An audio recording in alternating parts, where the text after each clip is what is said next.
నమస్తే అన్న, అందరికీ నమస్కారం.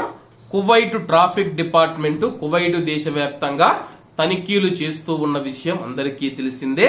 ఇందులో భాగంగా రెసిడెన్సీ మరియు కార్మిక చట్టాలను ఉల్లంఘించిన మరియు వివిధ నేరాలకు సంబంధించి 211 మంది వ్యక్తులను అరెస్టు చేసినట్లు అధికారులు తెలియజేశారు. అలాగే అనుమానిత మాదక ద్రవ్యాలు కలిగి ఉన్నందుకు 7 మంది వ్యక్తులను అదుపులోకి తీసుకున్నామని చెప్పి, మత్తు పదార్థాలు సేవించి మత్తులో ఉన్నారనే అనుమానంతో మరో 18 మందిని అరెస్టు చేసినట్లు అధికారులు తెలియజేశారు.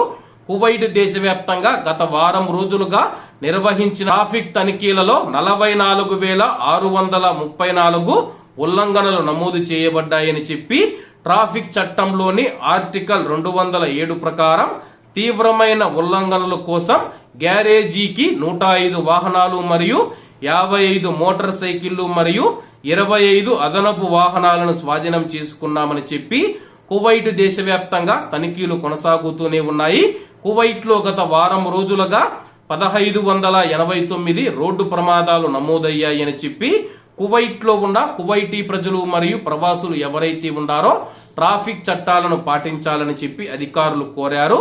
అలాగే కువైట్ లో డ్రైవింగ్ లైసెన్స్ లేకుండా డ్రైవింగ్ చేస్తూ ఉన్న 32 మంది యువకులను అరెస్టు చేసి జువైనల్ ప్రాసిక్యూషన్ కు తరలించామని చెప్పి అధికారులు వెల్లడించారు. కాబట్టి కువైట్ లో ఉన్న డ్రైవర్లు ఎవరైతే ఉన్నారో మనం సక్రమమైన మార్గంలో వెళుతూ ఉన్నా సరే అవతలి వాళ్ళ మనకు ప్రమాదం పొంచి ఉండే అవకాశం ఉంది. కాబట్టి అందరూ జాగ్రత్తగా తమ యొక్క గమ్యస్థానాలకు చేరుకోవాలని కోరుకుంటూ అందరూ బాగుండాలి, అందులో మనం ఉండాలి. అందరికీ నమస్తే అన్న, జై హింద్.